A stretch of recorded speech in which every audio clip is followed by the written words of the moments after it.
wonders shall never end. Nigeria, or whatever they may call them, or you can call them geographical expression or contraption, is now being officially recognized as a Muslim country, not a secular, like what they used to gaslight me and you. Nigeria, I repeat myself, is now officially recognized in the world stage as a Muslim country. After this summit that they went to do in Saudi Arabia, there is a what do you call it? There's an Arabic and Islamic and Muslim summit going on in Saudi Arabia as I'm talking to you now. Tinubu is there. Nuhu Ribadu is there. Dele Alake is there. And many of them, you get the point now. If that movement is for the interest of Nigeria, at least they would have joined some Christians to go there if that summit is just for the interest of the whole country. But now they want to Islamize Nigeria. They have started the process long time ago during the Buhari's era and passed that baton, the mantle of leadership, to Tinubu, knowing fully well that people will say Tinubu will not do that, just like what he said during the election. Just like what his internet bulldogs are saying, that Tinubu's wife is a deaconess, is a pastor in Redeem, that if Tinubu cannot Islamize in his home, then how manage he can Islamize Nigeria. Without knowing, without even asking questions, in that Tinubu's home, who is really the papa and who is really the mama? We know the antecedent of Olulemi Tinubu. Even if a man is wise, you can never be wiser than King Solomon. You can never be as strong as Samson in the Bible, according to what they told us. They killed lions, elephants, and whatever, but woman humbled him. So anybody coming out to make such assertions and telling you that if Tinubu cannot Islamize his home, how can he Islamize Nigeria? My dear, the question there is him even in control of his home? The answer is zero. So if you are a Christian in Nigeria now, be very, very careful, because Nigeria now is very soon is going to turn to Afghanistan. When they go this summit, come back again, you find out a lot of things will change. That bill that they're making, KKK, whether they go pass or they don't go pass them, because Akpabio, because of this bill, because of what is coming, because of the money that the Muslim countries and the communities have promised them to borrow them, not to give them free of charge, to borrow them. Akpabio have go through the back door, convert himself to Muslim. And most of you will be fighting. I am APC, I am PDP, I am like this, I am like that. The people you are fighting for don't even have your interests at heart. All they are doing is to make sure that every money that comes in that table, whether it's come through the executive or come through other arms of government, they must surely get share of it. That's why you see they are converting to Muslim. And don't be surprised, your own brother by name Benjamin Carlo, through the back door, have also converted to Muslim.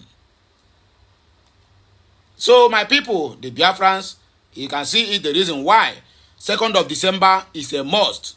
Because if we did not go and these people complete signing their documents of Islamization, my dear, that means I have walked about a war before we can be able to exit you. I swear to Almighty God. I have walked about a war. I go on quite an Anyway, we're going to hear the headline. Tinubu's minister reviews why Nigeria is participating in joint Arab Islamic summit.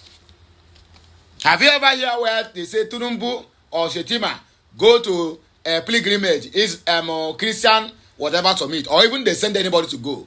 They will not send, and they will not go, because Nigeria have already been recognized as a Muslim country, not a secular.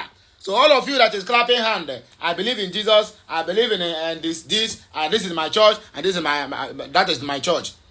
Afghanistan, the Talibanism, Sharia, everything is going to take place in Nigeria before Tinubu end his 8 years.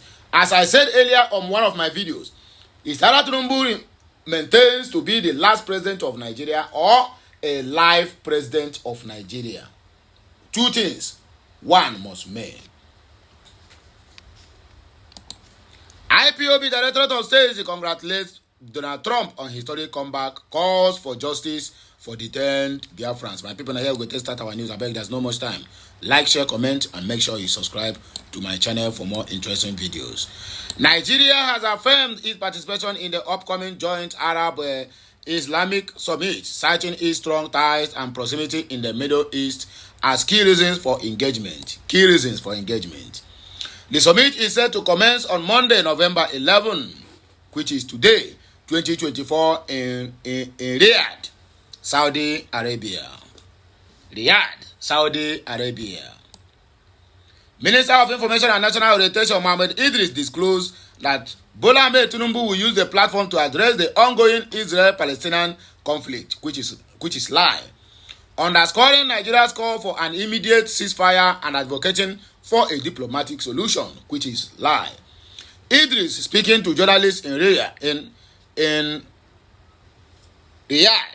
emphasized Nigeria's unwavering stance that peace can only be achieved through dialogue, not warfare. So, Tinubu is going to speak about the conflict between Hamas and Israel to ceasefire. But Tinubu is maintaining the momentum, killing the Biafrans in their own land without any provocation. It's all right. We must come to find a diplomatic solution, and this is exactly what we are seeking here, the minister said. He noted that Nigeria's participation highlights its role as an influential voice of the global stage, pushing for peaceful resolution to conflicts that have far-reaching implications.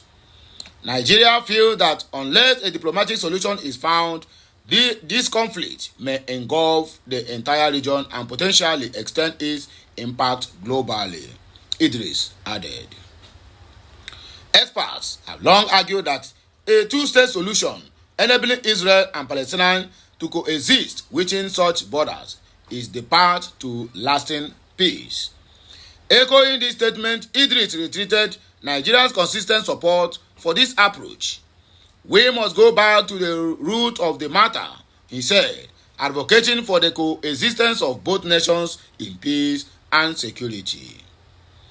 The current escalation in hostilities began with a Hamas attack on Israel on October 7, 2023, which resulted in the deaths of approximately 1,200 people and the capture of around 251 hostages, further intensifying tensions in the region. IPOB don't congratulate Donald Trump following the antecedent of Simon Ekpa Njoko.